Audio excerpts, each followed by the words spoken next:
If I don't start now, and it will.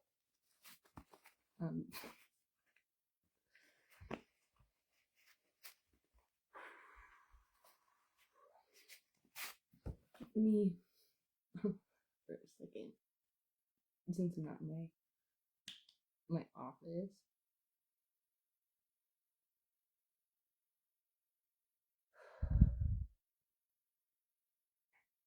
Let me feel into this one for a second.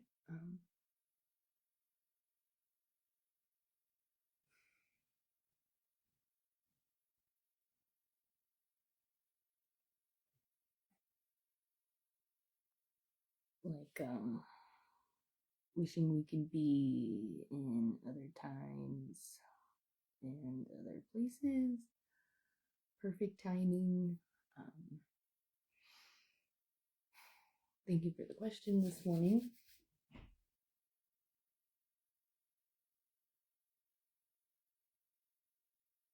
It's really got me thinking. To speak? Like, do I say it or do I not?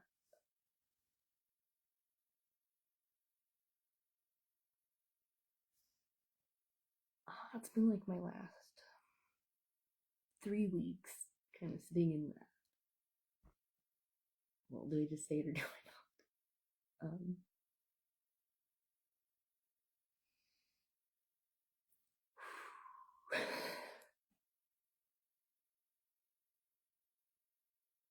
Not like there's a like a particular it that I need to say, but that feeling, I don't know, is it like a waiting, like a, no, it's that weird liminal space again.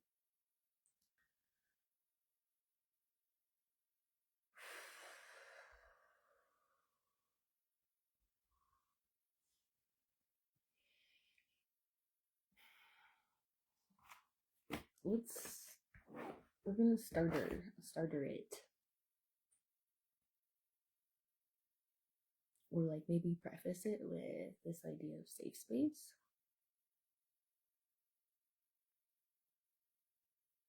And I hesitate because in, how do I put it?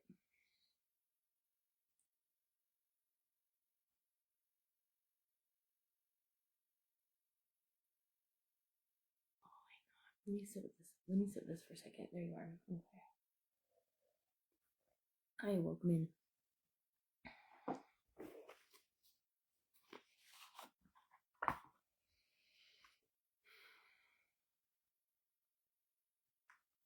My connection just got slow.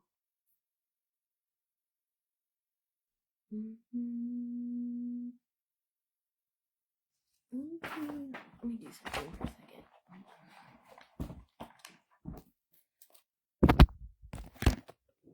There's a reason.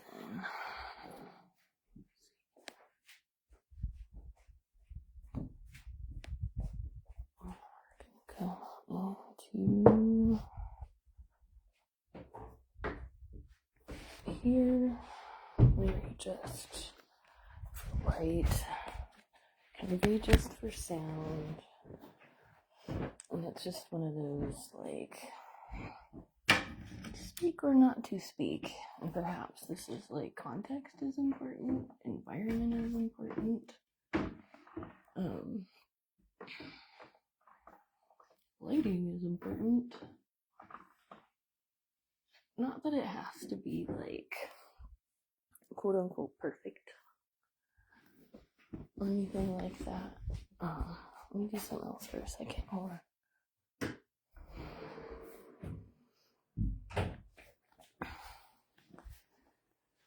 There's like it's the rotating green. That's pretty important. Okay.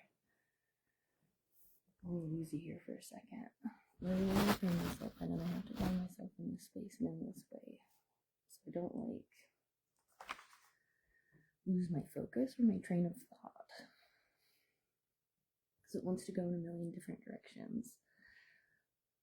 And it's like, I feel like I have to apologize for like being in my PJs and showing up in this way, but it's like if I don't say it now, I never will. Let's see, right? Like that kind of feeling. Like, do you say it or do you not? Like, are you waiting for perfect circumstances or situations? Or would consider safety? Okay, so the point of being, I'm like, I posted something the other day from like a heartfelt space. In one of those controversial spaces where talking about the topic is already difficult. And then having this like strong reaction, or having somebody have a strong reaction to this and being like, and like throwing out the shame that like, oh, how dare you do this, sort of a thing. And my instant immediate reaction to a reaction, right, if we're catalyzing instances, if one thing leads to another,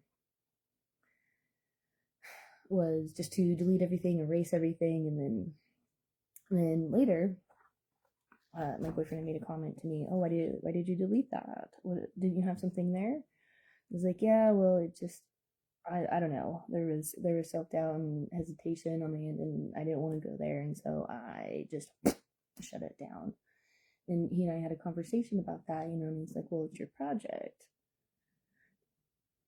And I'm just thinking, like, well, yeah, no, I know you're right. He's always right. But this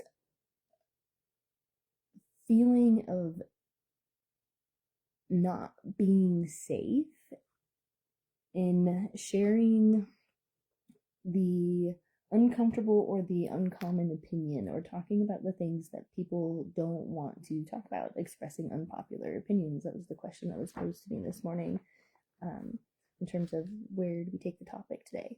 And thank you for that one, Robin.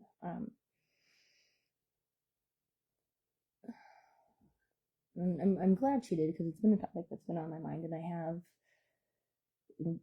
in that space. Well, do I say something or do I not? Like, what are we talking about when we're talking about a safe space?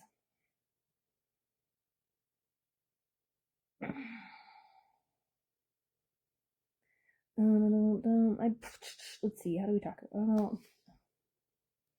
talk about things that we can't talk about? Is kind of the thing. Fortitude and perseverance. So we've got like chariot cards if we're going to use something to direct our efforts. There's like this escape, rushing to a decision. Why are you wanting to share this information? With any behavior, it comes down to what's the function of it. So it's not necessarily like antenna, like, what do you do, or what is the whatever, but what's the function behind it? Are you trying to gain something? Are you trying to escape something? It feels like an energetic leveling, like leveling an energetic playing field.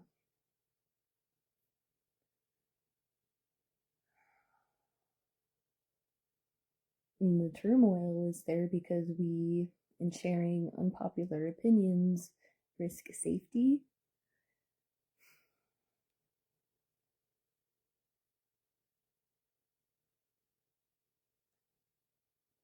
It's hard to navigate this topic because there is all the like this kind of weird stuff coming up, like the absence, sorrow, disappointment, strife, removal, dispersion, diversion, opposition, separation, delay, tears, unhappiness, affliction, grief.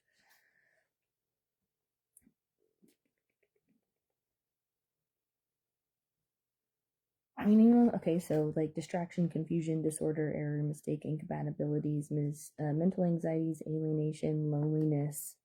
What is that experience?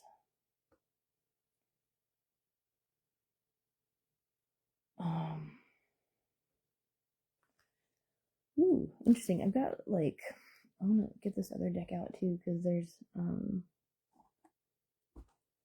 I don't know, many different timelines and stories and things coming through, but it's like something along the lines of like you can't bite off your tongue to save the something, fill in the blank. It's such a like it's a distorted parable.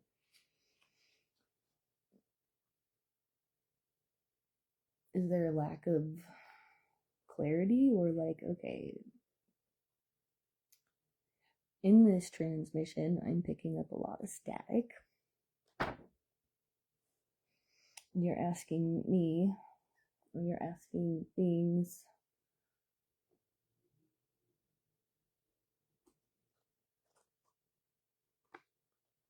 Well, it's hidden and it's veiled, or it's like unclear what it is that you're trying to say. And it's just like there's all this hidden information that if the hidden information could come to the surface and we could see what's really going on and gain some like clearer perspective, then like the distortion, the noise, the monkey chatter, all of that is gone. And then we will have like a clear picture of what to do, like a solution. The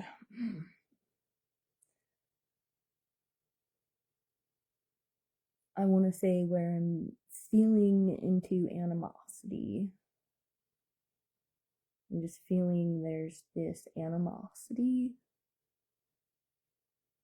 that people have, like a complacency with animosity within oneself, and using that as a deflector. Oh, that was the point earlier. If you're going to be sharing information, best be careful not to be projecting your BS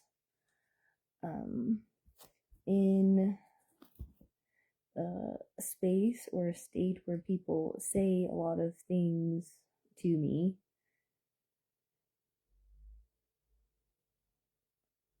About me, or whatever, or what they think.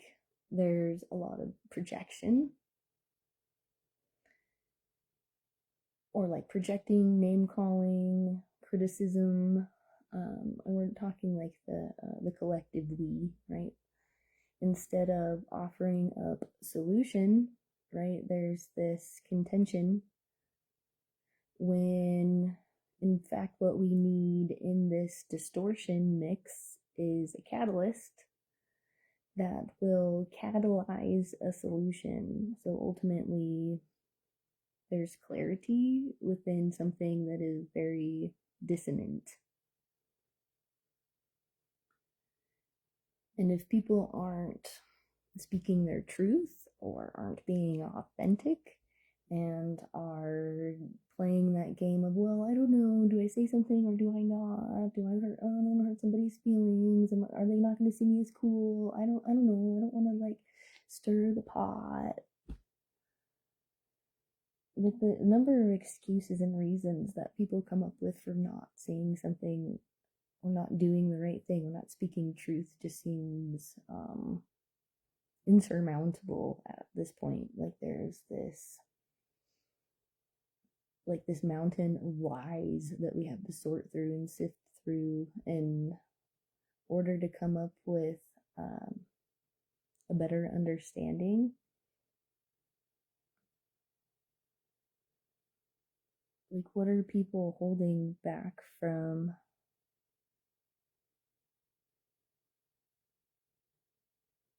the sting? I mean, if you're going to say something or if you're going to express something that's unpopular, it's unpopular, right? In a collective thing, not necessarily for a reason, but if it's not popular, if you're going to go into the popular crowd and you're going to do something unpopular within the popular crowd, like you're going to catalyze some sort of reaction within a container, right? That's the function of whether you would say something or even withhold something, not say something. Because there's people who want to like poke at you and poke at you and poke at you and poke at you and try and get you to over explain things so that they can intentionally misunderstand you, or that they can use parts of those pieces to narrate a broader story or something that they're trying to tell. And well, I don't know, I'll show you the bear picture, right? And kind of ironic that in this realm of VSA awareness, blah blah blah stuff, there's that thing, women would prefer the bear because the bear is honest and direct and forthright in its intentions. Ultimately, although it seems to be, say, I don't want to go as far as predatorial because people are going to take that wrong.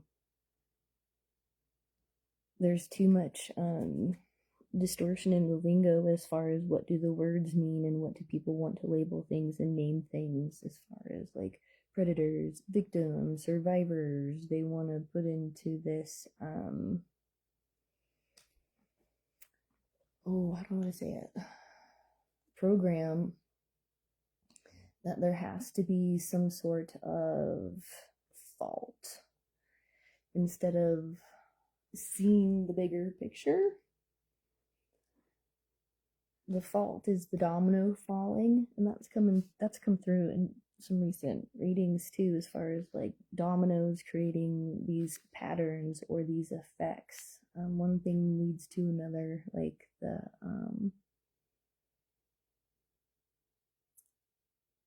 I'm thinking about the number of times where there have been, and maybe this is like just a vision, right? But the number of times there have been like a group of people, and in this group of people, there's like the people making fun of me and saying the things and like the talking smack. But then there's like the one or two people in the room who are compliant to it or complicit to it, where they're listening, yeah, and they don't necessarily agree, but they don't say anything. They don't say anything to the person. They don't say anything to me. They especially don't say anything to me. Why? Or like I just find in these situations where like people don't want to tell me things, or they don't want to tell me the truth, is because they don't want to hurt me, or they want to somehow like save my feelings, or they don't want to be in the vicinity should I have a reaction that doesn't align with what they think I should do, or how they think I should be acting. There's that performance quality where people want to perform society, or like social norms, social expectations. And in that performance of, well, I did it best and I can like not rock the boat. I can form popular opinions to fit the crowd and go with the flow so that I fit in, right? I don't even like saying it out loud because that doesn't resonate with me as my truth.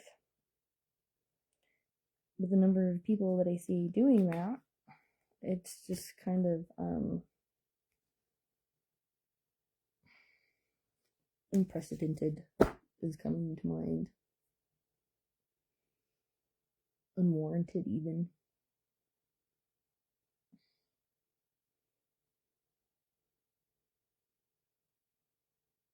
And if somebody would just ask me, I would tell them, is a thing or a thought coming to mind? Or nobody cares to ask because they don't want to hear an alternate opinion that might distort the reality, or that the way that they see somebody or the way that they see something. And maybe like another instance where this one shows up too. There's one of the feed comments going on about like, I don't want to like put the names in there, but like the, let's say, NG conversation of whether or not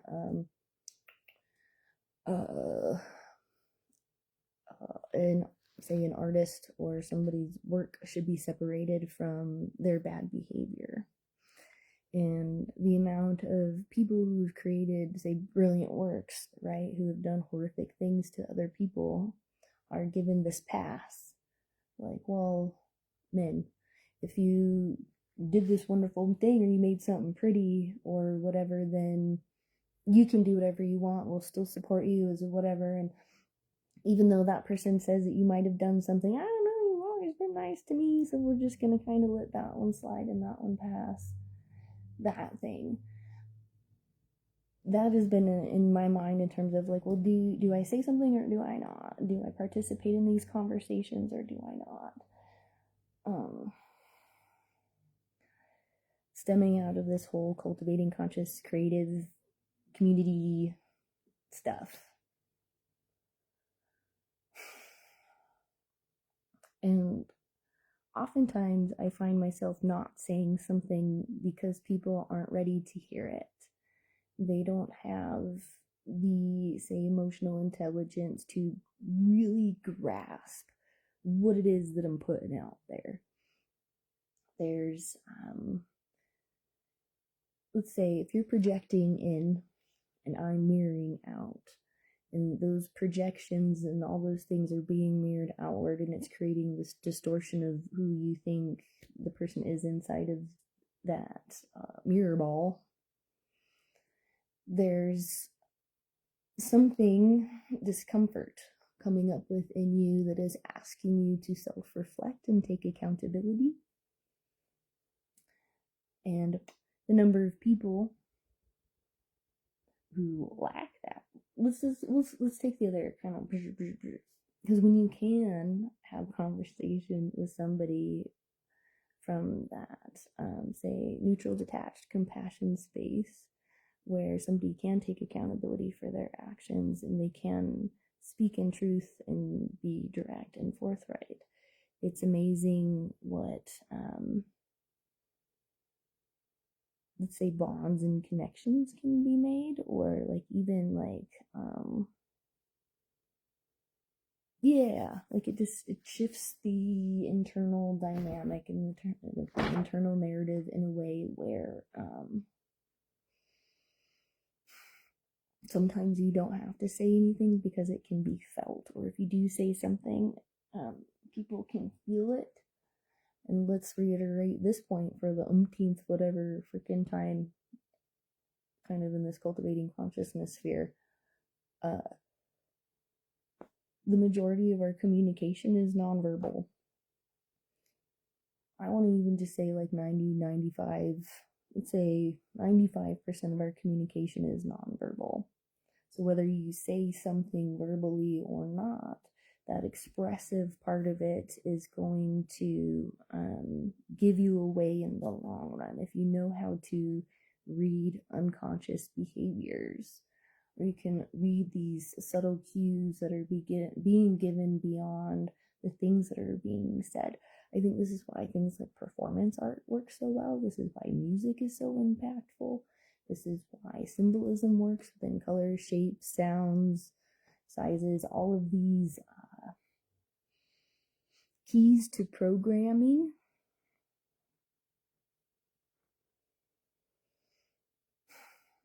So it goes back to performance again. So what is it that you are performing or expressing? Again, what is the function? Why are you doing? Are you conscious of your creative process and what it is that you're creating? Or is your expression, I don't even want to go to, I'm not going to go down the create or destroy thing, because we're just talking about the expression part of it. Not necessarily the intention, but the function of the expression is of the highest good for all, right? Understanding the function. Are you doing this to reinforce something, or are you doing this as a form of punishment? Avoid punishment if you can. There's enough things trying to like, you're doing, that doesn't feel good. right? That's not going to create solutions to things. Deep concentration and application, study, scholarship, reflection, respect for knowledge, a desire for learning and new ideas, a do-gooder, bearer of news. I think being open to, let me see, being open to,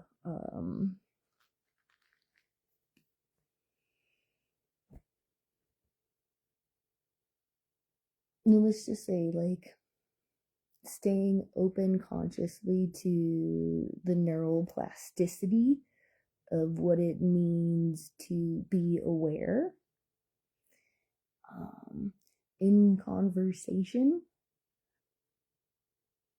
your expression means nothing if it doesn't have a recipient. You yourself can be the recipient in your own witness, sure, right? But if you're in your own little bubble and you say something in the mirror, it's not exactly the same thing saying it, in front of the crowd. But sometimes that practice is very helpful so that you don't subconsciously do something or give away, I would just want to say, power. That one's a tough one to work through, and I think that's one that I've been trying to work through for a long time. I think people who know me personally can probably attest to that one, or would attest to that one for sure. Just in terms of like giving self power away in situations, trying to understand people, or maybe even make people comfortable. Because I have a tendency in expression to express things in an unpopular way, and it has been very eye-opening socially. And thankfully, I'm one of those people who's good at being in my own space, in my own bubble, and doesn't need the, let's say, group validation and social validation to know my truth and to feel expression. However, over the years, I've become a lot more self-conscious because some of these unpopular opinions that I have expressed have been met with threats against my life and my well-being. I know. And I don't know that that's one I can't say that I'm prepared for, but maybe that's where the conversation about safety needs to start, because there are a lot of unpopular opinions that do need to be expressed. But I think before we can express these unpopular opinions, we need to have safety and mutual respect. This bear thing keeps popping up, so I'm gonna look at it. I feel like there's something I'm missing. 15. 15 is the number. A card of luck. It stands for power, strength, possession, and wealth. It can also symbolize a powerful, positive older person, your grandfather, ex-husband, or lover. So masculine energy for sure.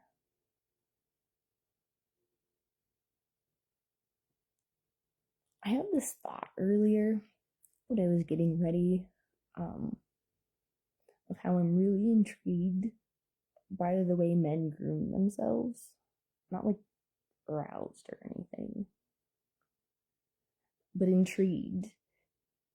Because as a woman who's gotten ready with other women, who've done the thing, where you do the it's interesting to me when men groom themselves and get ready, they have this like intensity about witnessing themselves that is very much personal and internal, and something that they very much do on their own. maybe there's like a sense of admiration in there because they're not, let's say, dressing for other people.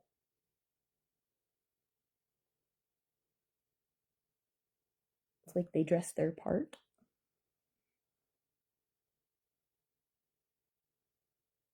And it's interesting because some will like the uniform thing comes to mind. Like they become very uniform in their outward expression that creates this sense of continuity.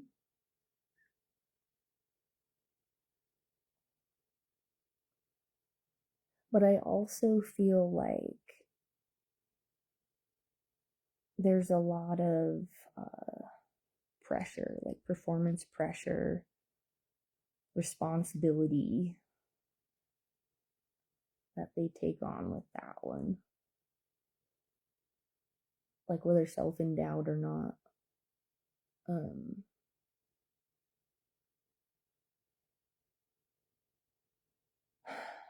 let's balance that one out with some feminine energy. Let me grab my coffee real quick. Because I feel a little, or just kind of that like deep, they are not allowed to express. So from the feminine perspective, I'm gonna find that. It's like a lot of women dressed for others.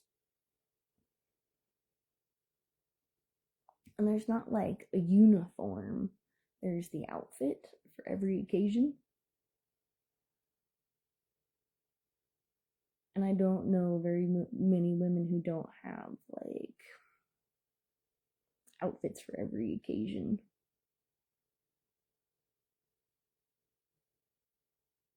So there's like this encouragement to express one's internal identity on the outside to appeal to the environment, or there's just more of like an exchange maybe between the environment and that expression. Not to say one's like better than or the way you should or whatever, but it's noting the balance between the two, right? And how we would internalize both of those within ourselves.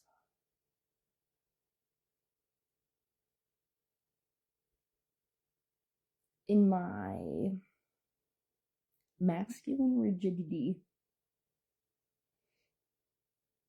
things are very muted. In my feminine flowing, things are very vibrant and colorful.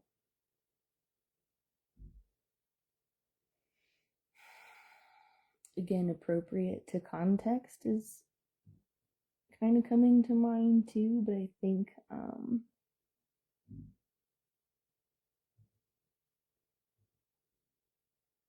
I don't know, there's just like this fuck it, just do it. Just say the thing, just show up in the thing, just switch the thing up.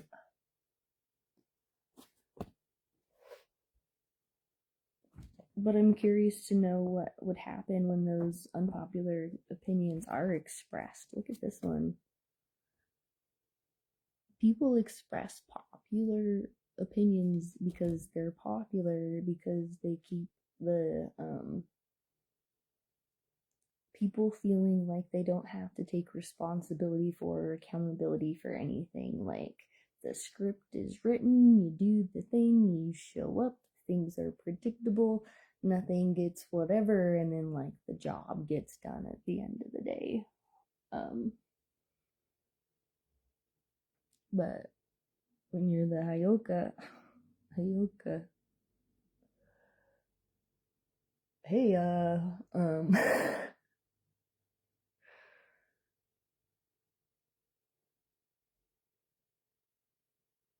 you don't even have to say something. Sometimes, like, all you have to do is walk in, like, wearing something weird, and people are gonna be like,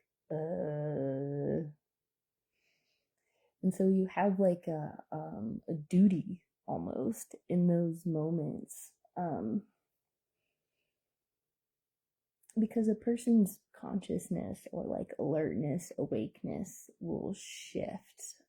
They're getting, say, an action potential in the brain because you're novel stimuli in their environment. And so when you're novel stimuli in an environment that is, say, mundane or very used to doing things one way, and you come in and people acknowledge that, pay any sort of attention to that, it's going to alter or affect the, again, the neuroplasticity within the brain. If people want to perceive it, right, then they'll like have a thing in a response. People will sometimes just tune out anything that doesn't fit like their bubble because they can't stand in discomfort.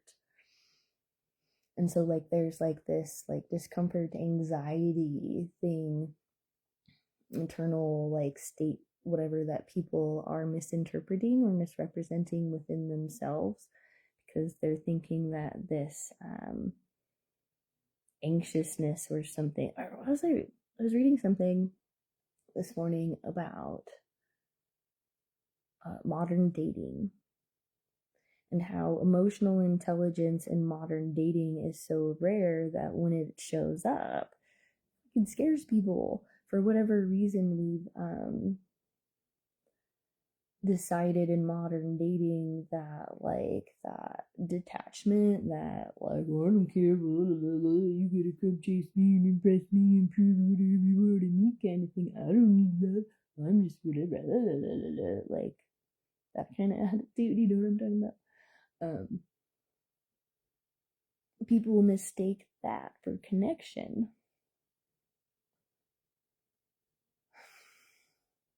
or like they mistake that chase or that having to like prove themselves, or like because proving yourself is different than expressing unpopular opinions. I've got a lot of unpopular opinions. I just kind of have been keeping them to myself because, quite frankly, I'm tired of people being reactive toward me. And it's getting to that point where, like,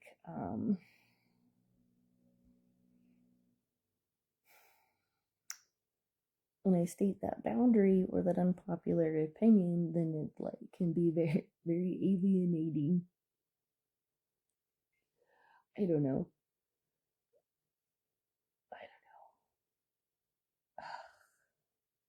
I'm frustrated. Are you frustrated?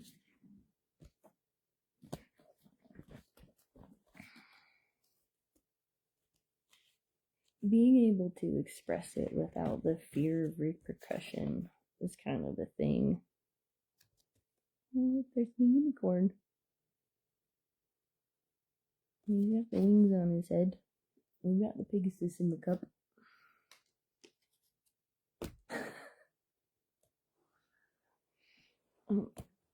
3 billion mice if you give a mouse a cookie.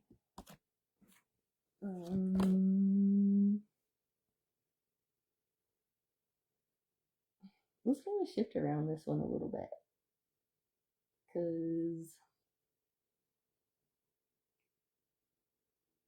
I think people just need some permission to be themselves and the safety to be themselves.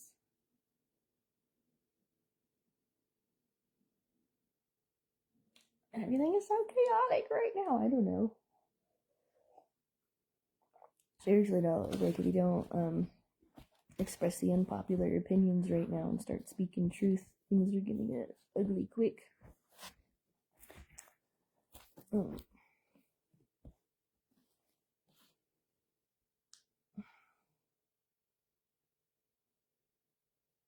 There's so many people that just want to say things to keep the peace, because like being nice and happy and positive and doing the things is so much better than coming in and like, making people uncomfortable with your differences.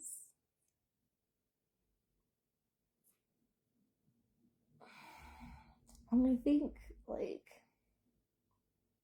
pick your battles.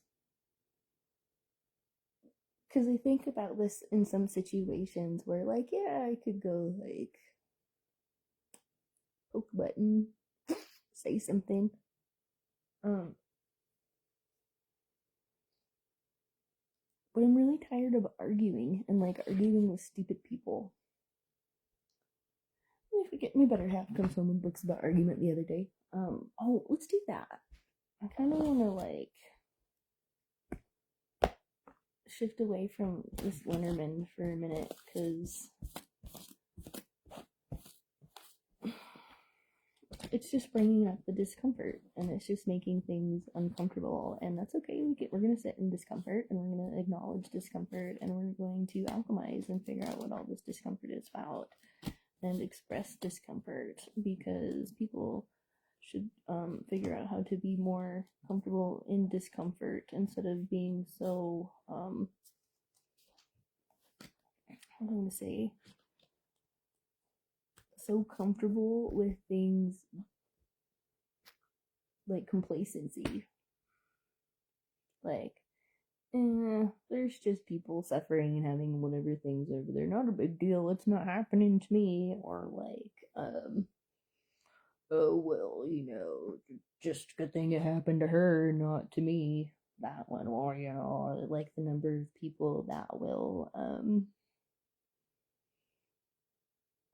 support the unpopular, or no, the number of people that will support the popular despite them doing horrible things just because it's popular. Oh, I like it because it's this, but it's like, but you're supporting somebody who's done horrific things to people. And then telling me, well, they probably, they're probably like, the logic in this place is so backwards. Backwards matrix place where people think that doing the cool thing and the popular thing and doing whatever because everybody else is and because whatever is the right thing to do. Let's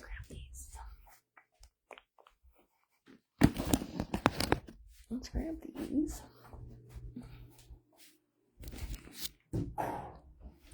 And we're going to pick some stuff out of the book.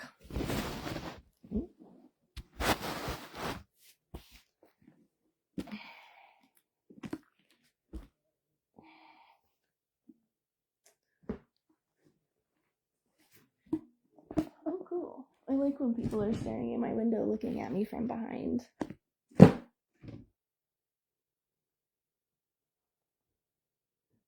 That's nice. That's really nice. I really like when people want to be creepy and weird. Oh, it's like that safety thing, right?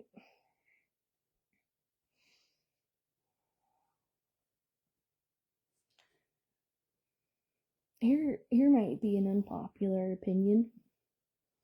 If you're an older gentleman and you're standing out in front of somebody's house looking and peering into their window when they're a young lady, and it's not even their house. Who are you?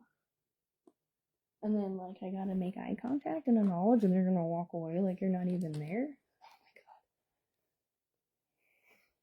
god. This is like one of those moments of like, do I pause this and go out there and say something?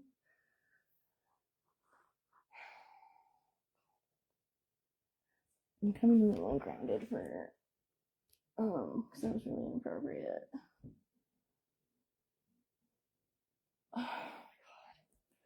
So gross. Oh, but it's okay. That's gonna be excused, and because blah blah blah blah blah.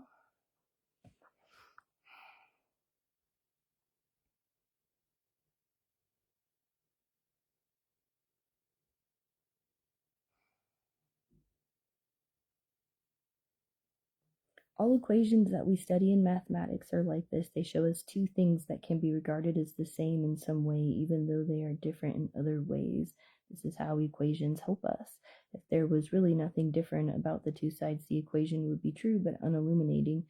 The equations that really have nothing different about the two sides are the ones of the form. And these ones are never useful. Let's see. We have seen that the logical truth is not always illuminating, and in practice, it often isn't logic that actually convinces us of something.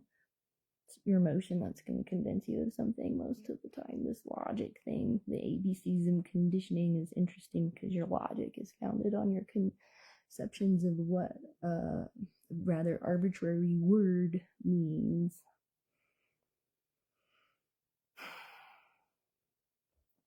This is related to the fact that logic is not usually helpful for thinking up a proof in the first place. We often use gut instinct, vague suspicions, hunches, inklings. We look for things that slightly remind us of other things.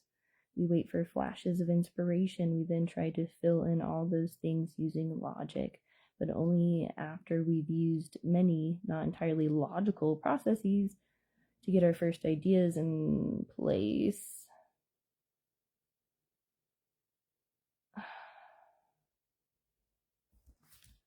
Let's not forget about the sheer hard work that goes into constructing the logic afterwards.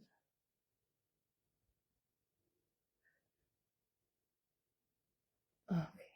Express unpopular opinions and know that people are going to want to argue with you and hold on to their whatever, and it's just going to turn into a thing. But this is where you can choose to not fight.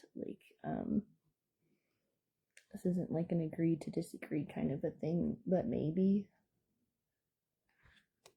This is also like the sheeple, like kind of herding people into emotional intelligence or normalizing what emotional intelligence means.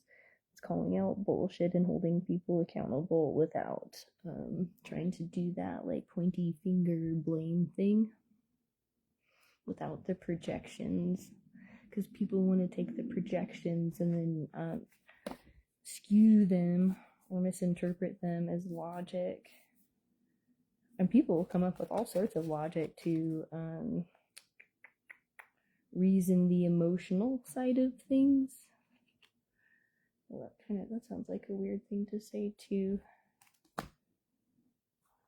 God,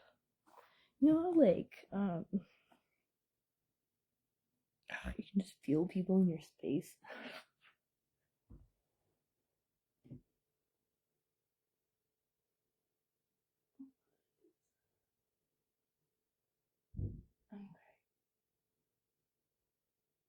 Okay. I'm getting distracted. I'm interrupted. Oh, I should not. I'm just triggered. It's okay. It's fine. I mean, it's not, but it is. But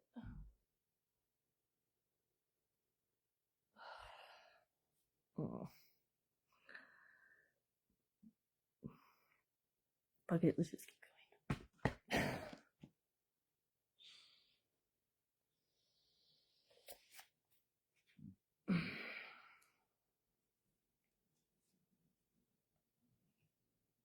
I don't know, there's just a lot of things that have been irritating me.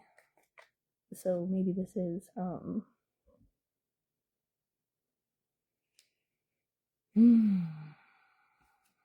good place to start talking about it. Let's see, it's 26.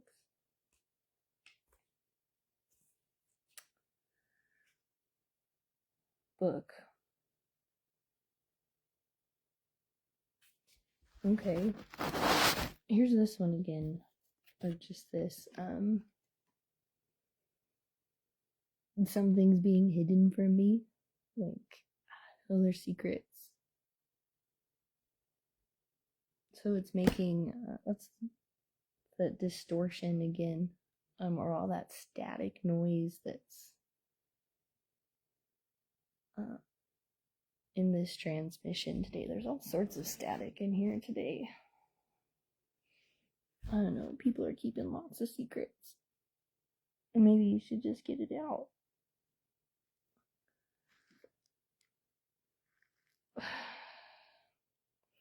Okay. This card denotes a secret, something that is not yet definite as it is still hidden somewhere. Cards 31 or 33, the secret is revealed. The book can also indicate a contract or a large amount of acquired knowledge. The more you know, you know. I would like to know.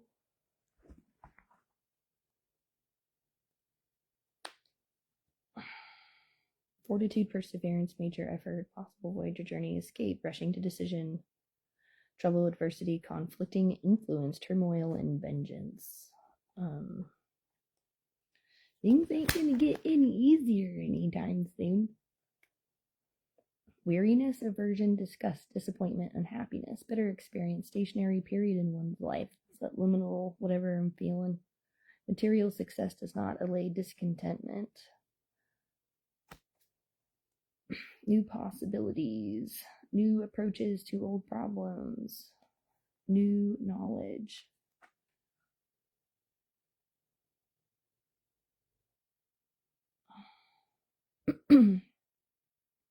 Expedient manner, success after anxiety.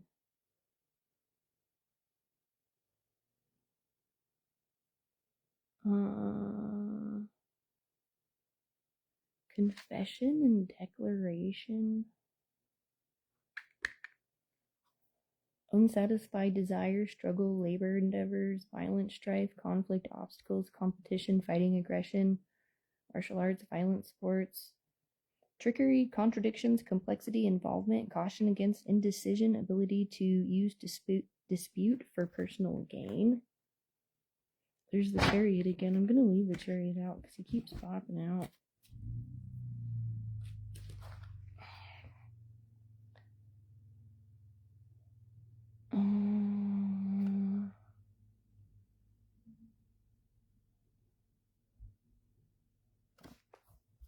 It's like an imposter is getting revealed. Ooh, sorry if that was loud. The hidden things coming out. There's that Five of Wands again. Unsatisfied desires and struggle. Violent strife. Okay, it's a lot of the same stuff. Let me triple.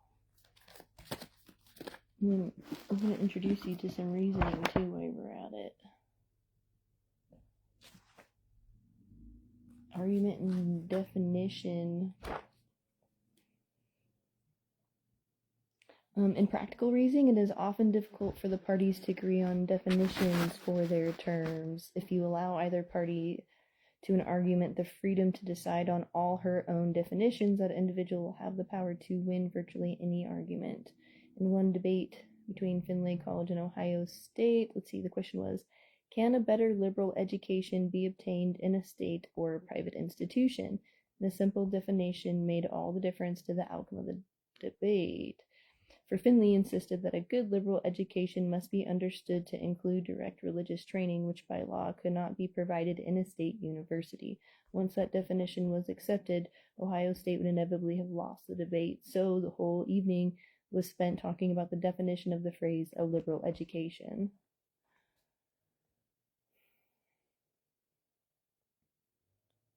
Yeah, I mean, because we have different concepts. I mean, it's this one again, too, like picture a cat in your head.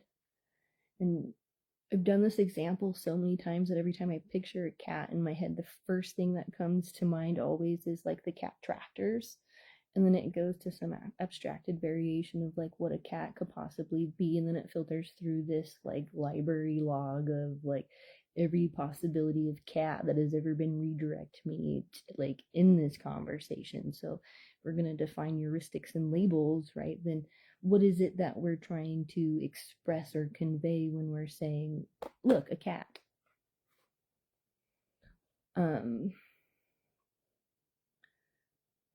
So if you're expressing unpopular opinions,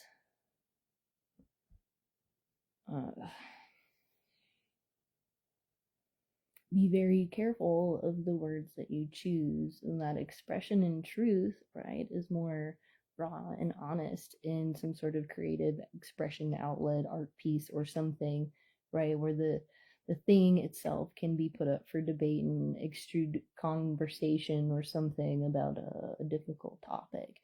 as opposed to trying to superimpose your, say, unpopular opinions into somebody else's psyche, and trying to argue this point that you're right and they're wrong.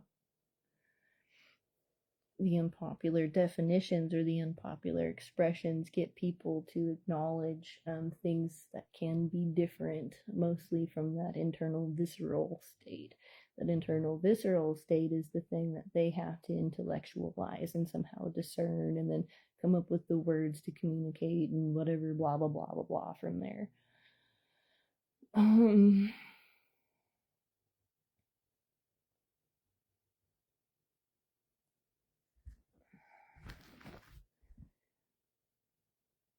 It's that aspect of superiority and inferiority that we're trying to avoid, because unpopular doesn't have to be inferior, implying that popular is not superior.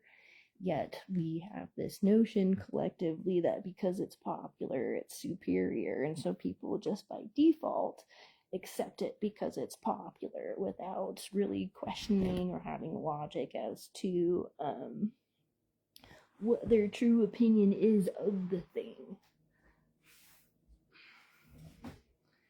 And it's funny because many people won't ask you knowing that your opinion differs from theirs, and they just won't ask because they don't want to know anything different from what they already believe. Having to shift those belief systems is like too much work or something, which to me just feels like a bullshit excuse to hold on to ego, or like some sort of power, or feeling of inferiority, or even feeling of superiority within some sort of group system dynamic. The fox warns against falseness, cunning, and lies. So, I mean, if you're going to express unpopular opinions and they're all based on like manipulation and lies and bullshit like that, like, I don't know, you have a responsibility to humanity and to, the greater thing that is love and life of consciousness itself. So as far as your wisdom in choosing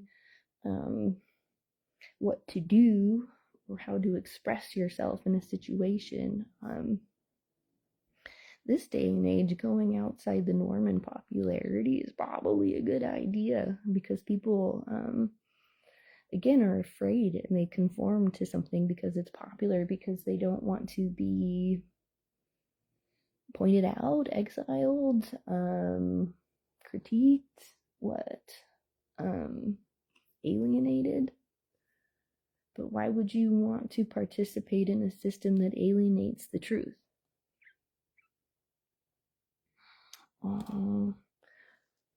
Depending on the things around it, the fox is always an indicator that something is wrong. For example, house, fox, the wrong house. Anchor plus fox, the wrong work. In combination, the fox indicates it is appropriate to be cunning. It may be want to point out that there's a clever person who is not so serious about the truth. Okay, so what's wrong then? Well, let's see what's wrong. Something's wrong. There are secrets that are hidden. There are things that people are doing just to, like, quote unquote, keep the peace, which is ironic because we aren't in a peaceful society. Like, we're at war, in so many different facets and ways, like wars within ourselves, with others, other countries, other states, other groups, other difference, something that isn't like our own. And so, like, there's already this, like, you're not keeping the peace in a place that is already, like, at war. That's stupid. There is no peace. It doesn't exist here. What that peace is that you're keeping is complacency to a system that is normalizing popular opinion in order to control masses, right? So that if you express something unpopular, you become a threat to the system. Okay, what's wrong? And I picked two cards. The first one doesn't necessarily feel wrong, but it's what was on top. And we're talking peace, and we're talking koi pond, and we're talking bridging the gaps between the emotional things, right, to try and materialize the emotional depths that we feel. She's popped up twice. So as far as what's wrong, let's look at this pig.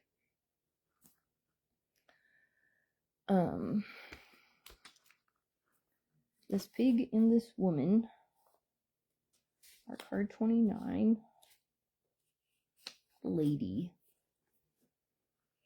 represents the woman asking the questions and is therefore the person card for women. If the person asking the question is a man, the card symbolizes his present or future partner, blah, blah, blah, or like the women. So, like, what's wrong is that feminine expression, or like that feminine and women thing, are dismissed and undermined and seen as inferior. So all those unpopular opinions are a means of emotional control.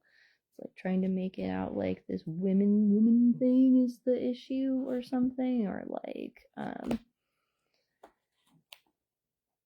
when I have expressed unpopular opinions through my artwork, I've had it weaponized against me as a means to try and call me crazy, which is the most irresponsible way of being receptive to creative expression by dismissing, right? It's admonishing all responsibility and accountability to that feminine energy by just, inherently, because it is this, it is automatically seen as less than and considered in every way, shape, and form. Like, welcome to misogyny. That's a problem. Like, so when it comes to expressing unpopular opinions, then we're battling against this patriarchy and the system that is very built on social norms and social roles and things that people should and shouldn't be doing. And so when people, like when I'm having a problem or an issue or something or whatever, I'm, adulting, someone's like, oh, you should do this or you should do that and you should do this and you should do that, without taking into consideration that I know what I should do, instead of asking me what I think I should do about things in those situations, or what I am doing or what I have done. There's the projection that comes in, or the assumptions that come into play, and then all I see it is this the social program that kicks in. And then once that social program, that channel kicks in, it's like there's no turn in the channel. People get locked into that episode or that season, or I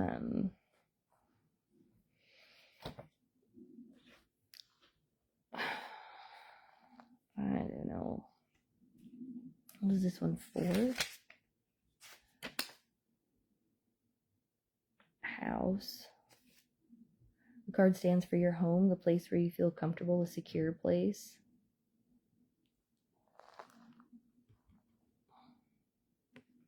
So, like, I don't know, problems with women at home?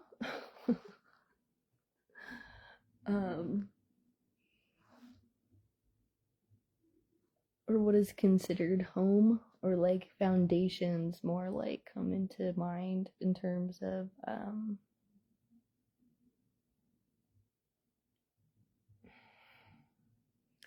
2026 is a 1 year. We're using numerology and we're going to reduce it. So it's blank slates, it's new beginnings. We're starting at the foundation and building things up.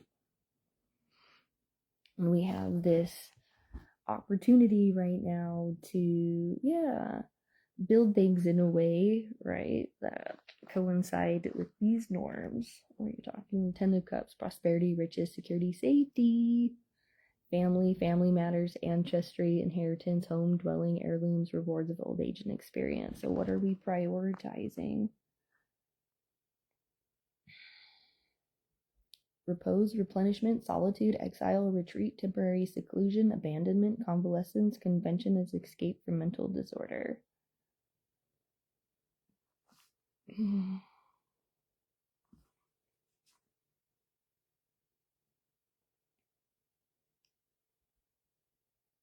Okay. I think I might kind of start shifting things here. Well,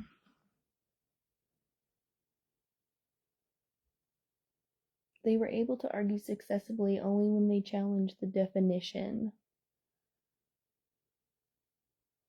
So, yeah, expressing unpopular opinions. If you want to change a system, you have to be willing to say things that are uncool, that are going to make people uncomfortable, including as necessary elements such as things as physical size, strength, and conventional masculinity. There were in a no-win situation. Interestingly, those with the power to control definitions may also become locked into embarrassing positions. Thus, some have found it easy to meet the demands that their own definition of superiority has placed on them, and plenty have complained about having to be a certain way in the conventional.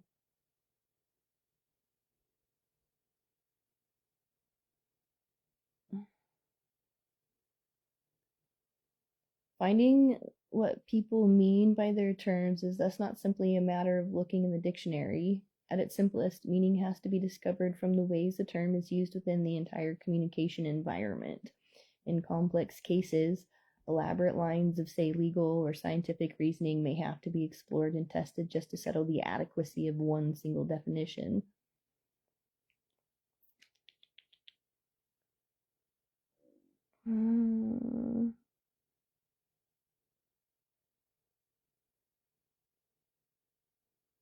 There's a cooperative principle that word is standing out here. Like, are you just trying to cooperate?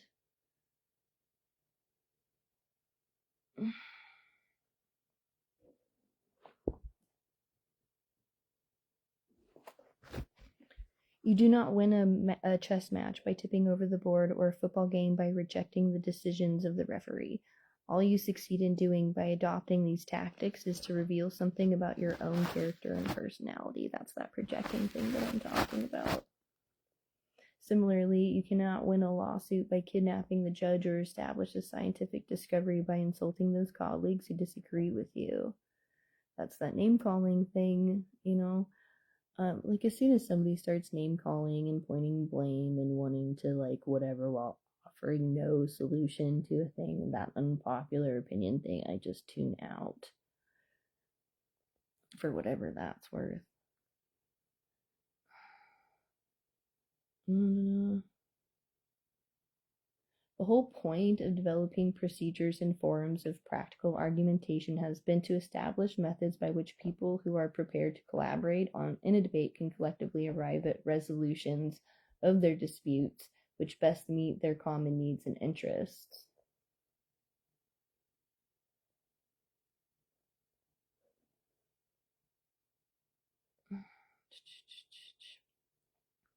Behind all the activities of practical argumentation, there is thus an implicit commitment to the ethics of cooperation. People who are prepared to be reasonable are people who are ready to collaborate in creating the opportunities for arriving at mutual understanding.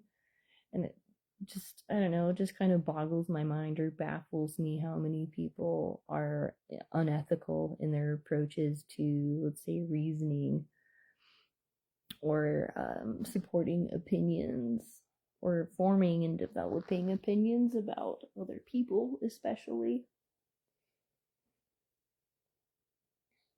There are people who will form unpopular opinions or who will form popular opinions about somebody or something based on in unethical, for whatever that means to you.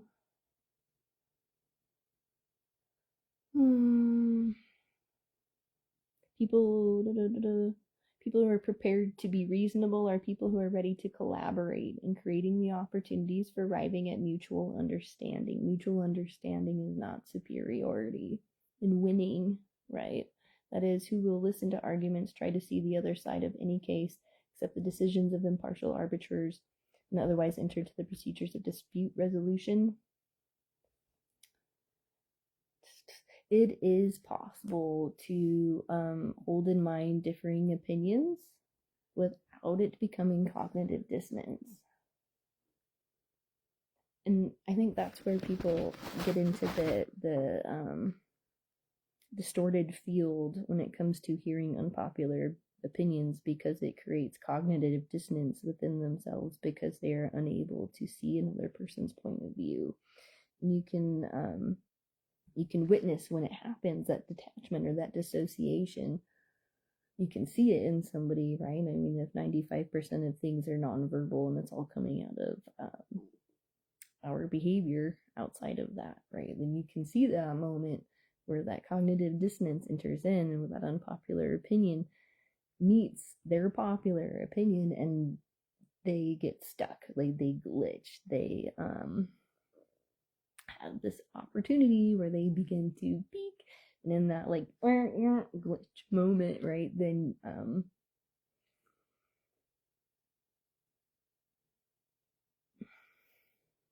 change can happen, or like, I don't know.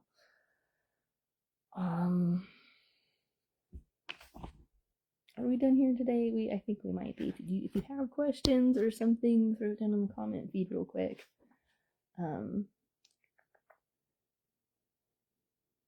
But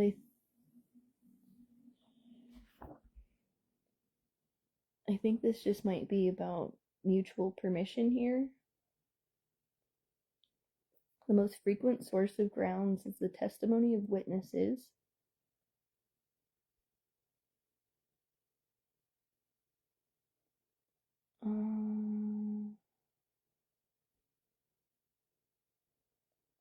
So I don't know, like, what are these opinions? Authoritative opinions.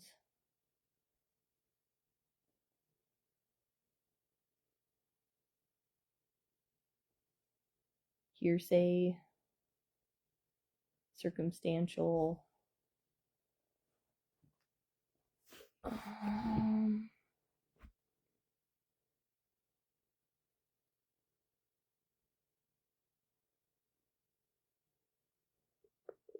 How do we know? Okay, once we have an anomaly or phenomena recognized, how then do we decide when it has been satisfactorily accounted for? All right. How do we know when something has been explained?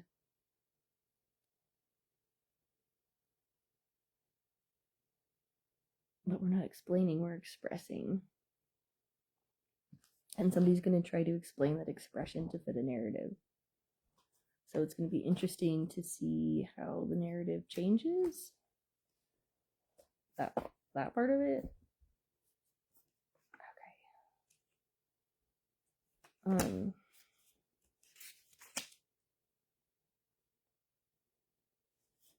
At the place where the mountain appears, there's a blockage. An obstacle has to be overcome, and nothing is working at the moment. The card can also be an indicator of a powerful enemy. Oh, yeah, I feel it. Can you feel when that unpopular opinion expression is being blocked? I can feel mine being blocked for sure, in so many different ways. The whip card brings arguments, scathing disagreements, increased danger of accidents.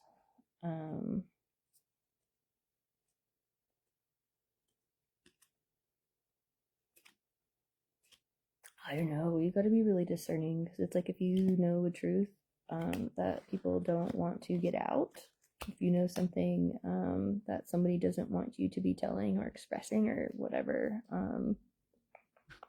well, it's not good for you. And there are people trying to take preventative measures right now because of immaturity, ineffectiveness, lack of strength, and decision, weak character, failure to control petty emotions. Oof. Be really mindful of that pettiness.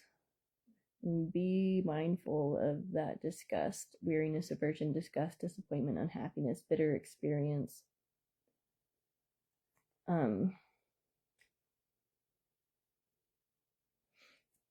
It's like those who have it all kind of a thing. I mean, who have all of the things are the ones that are going to be like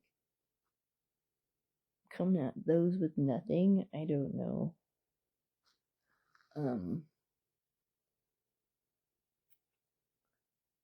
I don't understand why I'm being attacked.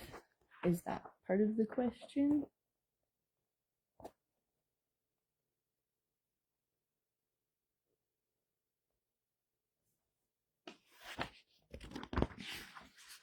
You're being attacked because somebody is being immature.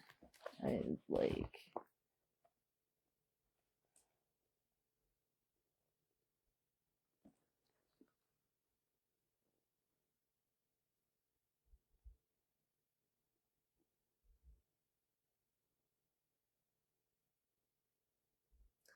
On broccoli and ice cream. One of my favorite examples of implications and converses is, if you eat your broccoli, you can have ice cream. I will admit up front that this gets quite confusing in normal language, which is why mathematicians quickly prefer using letters and symbols to keep things clear. But let's try with words. A logical, literal child might start asking what other foods will imply ice cream if they really want to avoid broccoli. Here, their precision comes across as pedantry to the adult who might say exasperately, "You know what I mean." But the child is just seeking clarity and trying to find a loophole to avoid eating broccoli. I was not that child. I've always loved eating broccoli, perhaps because it was never used as a threat to me, or maybe it was never used as a threat because I loved it. The child might say, "How about if I eat some fish instead?" To which the answer might be, "No, you have to eat your broccoli," or "No, you get ice cream only if you eat your broccoli." These are both examples of a converse, but it's a bit hard to see with the broccoli example because it's not really a logical implication, more of a bribe. Here are the two statements the parent made. First, they said, if you eat your broccoli, you can have ice cream. Broccoli equals ice cream, which guarantees the child that broccoli leads to ice cream. It says that if the child eats broccoli, that is sufficient for earning ice cream. The parent then said, you can eat ice cream only if you eat broccoli. Ice cream, therefore, means broccoli, which guarantees the parent that the child can't sit and try to find other ways of earning ice cream. It says that broccoli is necessary for earning ice cream, and there is no way around it. It is the converse of the first statement. If the direction of the arrow looks strange, you can think of it as saying that if we subsequently see the child eating ice cream, we can logically deduce that they must have eaten their broccoli. All of this is to explain why only if is a way of expressing the converse of if. Logic is flowing in the opposite direction. To ensure both the guarantee to the child and the guarantee to the parent, the promise technically needs to be, you can have ice cream if and only if you eat your broccoli. The trouble is that probably only a rather pedantic mathematician would bother saying that, so we grow up with this vague sense that only if means the same as if and only if. Making this distinction in normal language is probably pedantic because it oversteps the goal of clarification. I know, right? The trouble is that not making the distinction causes confusion for people when they do start thinking about logic formally. This can lead to much more serious consequences in more serious situations. Imagine that you're trying to catch a group of bank robbers and you know the whole gang was white men, so you know if someone you encounter is in that gang, then they are a white man. This is equivalent to someone you encounter can only be in that gang if they are a white man. So you can start by looking for white men, but finding a white man does not ensure that we have found a criminal, because the converse isn't true. The converse would be if someone you encounter is a white man, then they are in the gang. Being a white man is a necessary condition for being in the gang, but not sufficient. All of this is prone to get confusing and make your head spin in normal language, which is one of the reasons mathematicians reduce things to letters and symbols, because it can be easier to see patterns, right? We'll deal with falsehoods later. Okay, so it goes into dealing with arrows and things, and like when baby steps add up. Is that making sense to you? Is that coming across as far as like, well, do I say something or do I not say something? Do I express myself or do I not express myself? Do I say the unpopular thing or not? You know, like there's no like on, off, yes, no, right, wrong.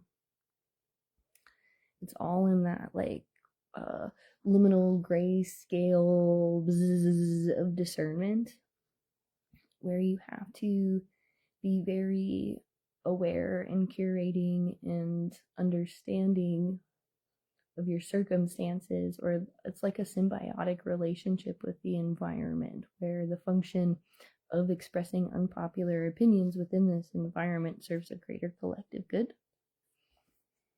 Does that answer your question?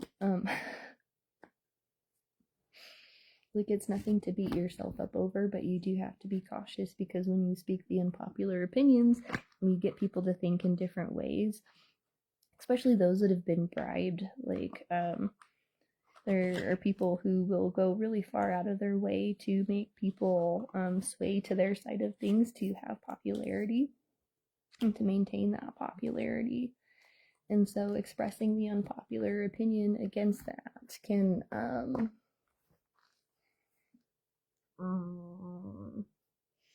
serve its purpose if you can stand in authenticity and then like hold the grounds, because when you're talking about shaking up a system, you're talking about reorganizing things in a way.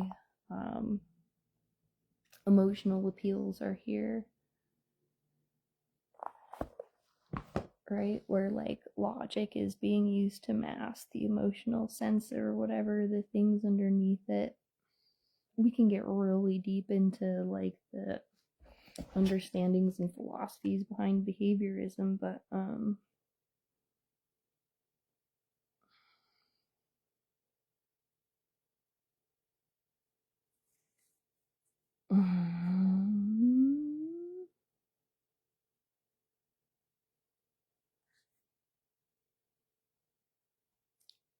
treachery in the past, difficulty, hard work, depressed state of mind, disquiet, accident, fatality. This is like the things that are making it difficult. Mental anxiety, alienation, loneliness, especially when you don't feel safe or might be in survival mode and need to bond with community and people. No man is an island.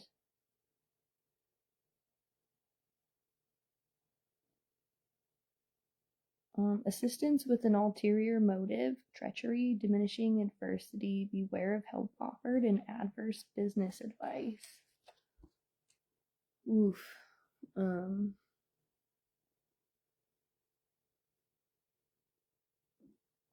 Minor deception recognized before damage is done, trifling mistakes, undeserved reward, taking advantage of someone. Deception, obscurity, trickery, dishonesty, danger, error, bad influence, insincerity, false friends, deceit, double dealing, being taken advantage of, and caution. Has a lot to do with popularity and what is popular. Over kindness, foolish exercise of generosity, repeated errors,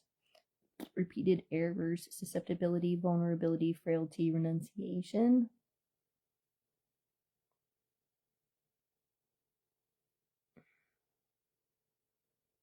Ritualism, goodness, kindness, compassion, well-meaning person, platonic friend, inactivity, lack of conviction, timidity, captive to one's own ideas.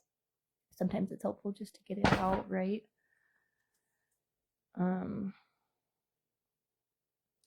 Hope, faith, inspiration. It's a good omen. I should just show you. I'm holding all the cards to myself.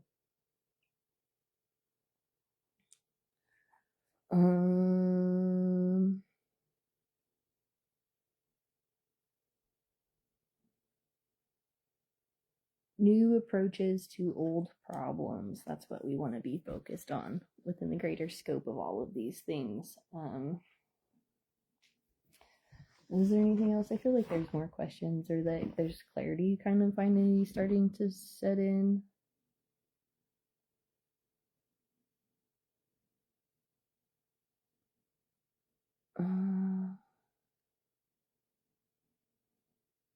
The argumentum advercundium dominates the world of advertising. Domination, popularity, coding, programming through advertising with symbols and subconscious subliminal messaging. Those who are thought worthy of admiration and esteem because of their achievements frequently descend to our level to give advice on more humdrum matters. Those whose excellence is in acting are only too ready to share with us their vast experience of instant coffee and dog food. The winning of an Oscar for excellence in motion pictures is widely recognized as a qualification to speak on such matters as world poverty and American foreign policy. One could admit the current young hopeful some authority on tennis rackets. Okay, let me start that one over because this is funny. One can admit the current young hopeful some authority on tennis rackets after a Wimbledon success. But razor blades? One is surprised to find that he shaves. In a similar way, we see famous faces eating yogurt or buying life insurance. Those who have proved their worth as presenters of radio or television programs readily share with us their detailed expertise on enzyme action, washing powders, or the virtues of a margarine which is high in polyunsaturates. The variant of the argumentum advercundium is the appeal to unidentified authorities, albeit those in the right field. In this world, we are confronted by the opinions of leading scientists, top dog breeders, and choosy mums.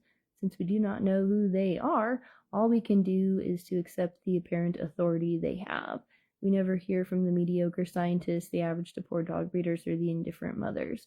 There's also, right, so there's your reason to share the opinions that we don't hear, because we never hear from those opinions. We're only hearing from these like normalized opinions of what you need to be expected to be, and if you don't do that, then you're like shunned from the community and a horrible person, and people aren't going to support you because you're not being supportive of the people who are popular. Really? Don't even get me started. Don't even get me started.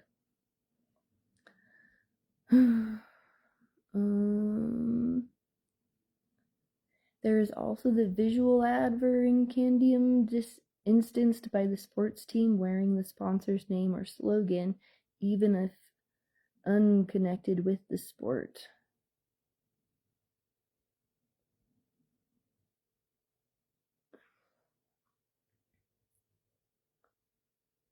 Your own use of the advercundium is made easier by the desire of many eminent people to be thought of as compassionate people with wide-ranging concerns.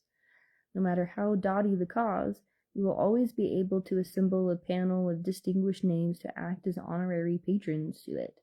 The fact that they have achieved eminence as actors, writers, and singing stars will in no ways diminish their authority to lend weight to your campaign. What does that come out of? The fallacy lies in the introduction of material that has no bearing on the matter under discussion. We have no reason to suppose that the opinion of a qualified person is worth any more than our own. The attempt to make our own opinions yield before such spurious authority is trading on our respect for position and achievement, and trying to use this instead of argument and evidence. That's exactly what I'm saying, right? This is the appeal to false authority. While it is perfectly in order to cite as a supporting witness someone who has specialized knowledge of the field concerned, it is a fallacy to suppose that an expert in one field can lend support in another. Unless he has special expertise, he is a false authority.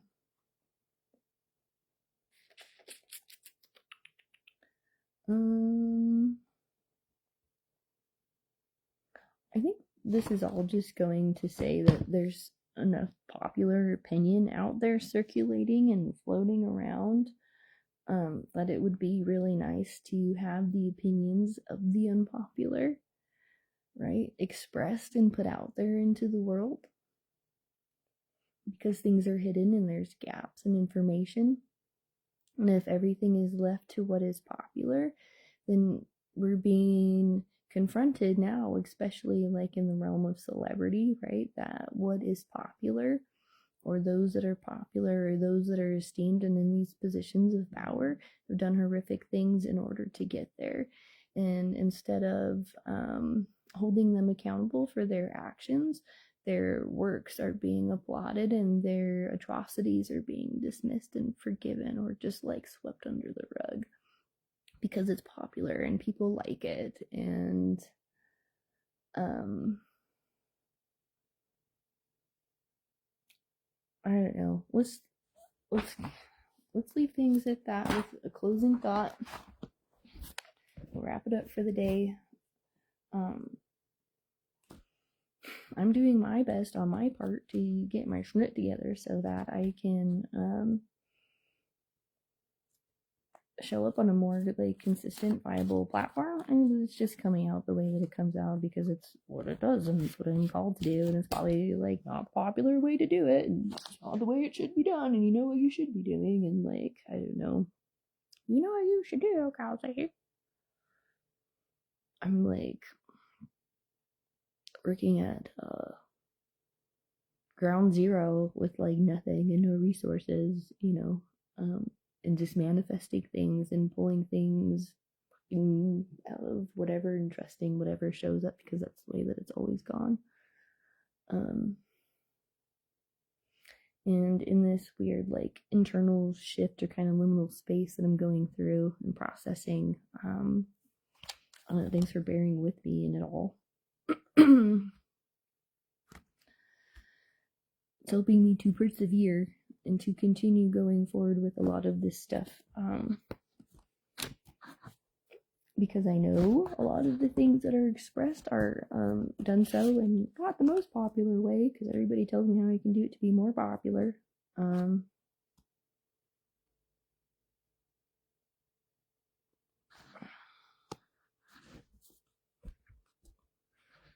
When you go with the crowd, when you're being the sheeple, there's weakness, pettiness, impotency, sickness, lack of faith, abuse of power, succumbing to temptation, and indifference. So let's avoid that. Consternation, anxiety, embarrassment, indecision, hesitancy, causing losses, uncertainty, perplexity, and doubt. If you're doubting yourself and giving your power away, then things are never going to get, or like waiting for things to be, I don't know, treachery in the past, difficulty, hard work, depressed state of mind, disquiet, accident, fatality.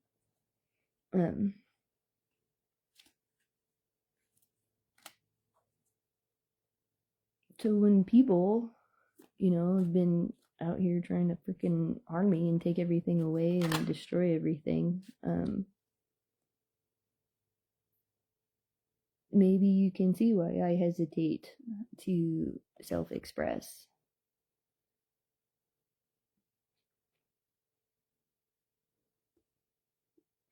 But I'm called to it. Called to say something, even though there's this part of me and these things that are in there that are like, no, don't do it. Oh, this is the other one too that's been coming up, is the picture of the elephant inside of the circle, like the baby elephant, like the way that they train elephants in circuses. They put a circle around the elephant and they stake them to like the ground so they can't get outside of that circle, and then they beat them. Especially if they try to get him, and they beat him and punish him. And eventually you can take the stake out and that elephant's just going to stay in that circle, even though there's nothing holding it down. There's nothing like physically keeping it inside of that circle. It's like this false cage. I very much have like this like sense of like being like an elephant inside of a circle. Or just have this really strong picture of being an elephant as like a circus elephant. And the last time I went to the circus, I took my son to the circus, there was an elephant, and he got to ride the elephant, and he was like the last one and got to ride it by himself. And like, I wanted to cry. This elephant going around in the circle and looking him in the eye and just wanting to like love and connect with the elephant, and then having the trainer just be so detached and unemotional and like indifferent to the suffering of this fucking elephant.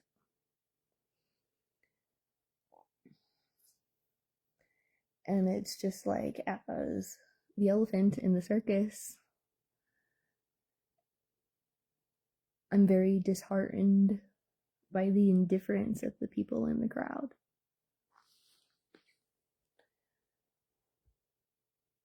And if it's in terms of like expressing my own unpopular opinion, my unpopular opinion is that your indifference is gross, and that your willingness to put things under the rug and not hold people accountable for their shitty behavior, and to esteem people who have put people down, who have harmed other people to get there, is just fucking disgusting and gross. We want nothing to do with it. And if you're going to be one of those kind of people, and you're going to esteem people and not hold people accountable for shitty whatever, then stay outside of my elephant circle, out of my elephant bubble. You know, it's taken a long time to as an elephant, step outside of that circle and escape the circus. And once you leave the circus, there's no going back. I'm free. I'm a free elephant, baby. And it's tough because some mornings I wake up and I feel like I'm inside of this circle in the circus, and I feel like there's this indifferent audience who is like celebrating and getting a kick out of, and like wanting to observe my pain and suffering for their own entertainment. And that part of it to me is just gross.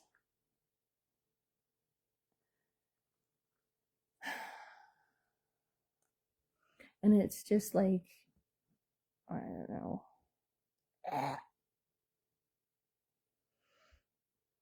the number of people that get off on the suffering of other people. Gross. Okay, do we need a closing card? Am I done yet? Can we be done?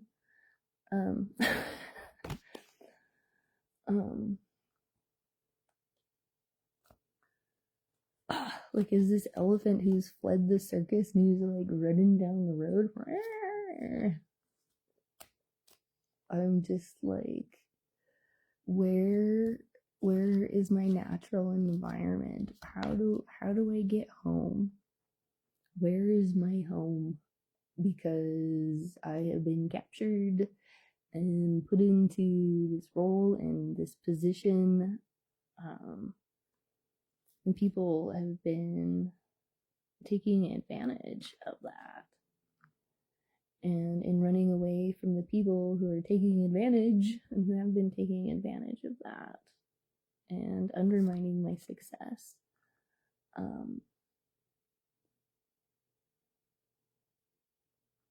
where do I go? Like, home is where the heart is, sure.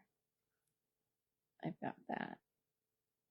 Desire, determination, strong willpower, a goal nearly attained, intelligent choice, desire, will, resolution.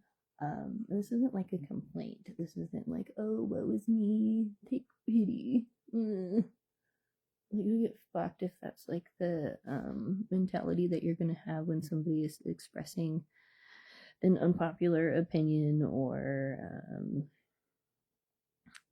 breaking the mold code in terms like the program, you know.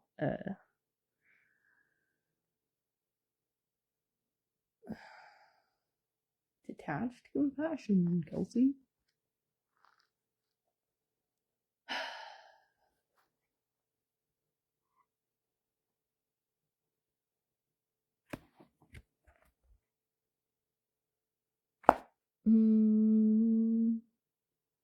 Let's go to this. We're going to end on the world. We're going to end on the world card. Thanks for showing up here today. You can book me for private readings. DM me, message me, reach out somehow. If it's meant to be, when it's meant to be, it just aligns up that way every time. Look at all kinds of like things kind of going on up and around in this thing in space, and so I'm really curious to know what people think. I'm really curious to know what people haven't been saying and what people haven't been expressing and what their unpopular opinions are. I'm really grossed out and done with the popular opinions. I'm really just oversaturated and done with hearing about all the things that are cool because it's popular, because it's the way it's always been done. Blah, blah, blah, blah. It's offered no solutions to like the problems, and if you're gonna be the one talking about the problems, you're gonna want to make you the problem. And it's I can't.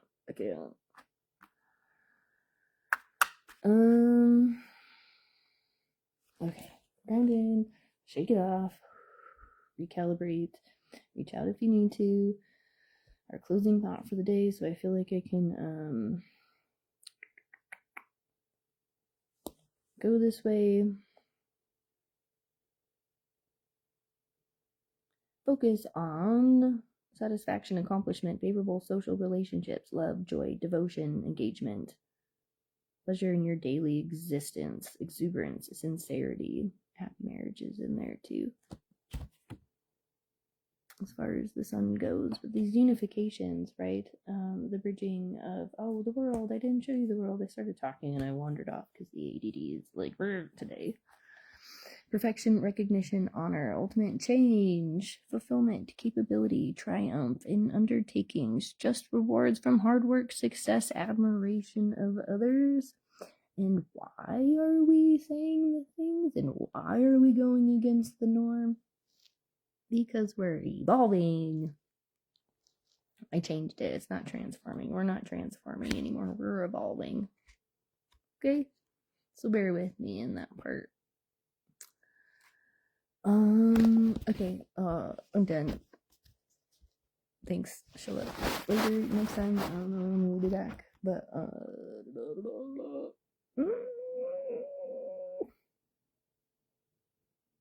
just be careful for the swindlers. Watch out for the people who want to take advantage of you.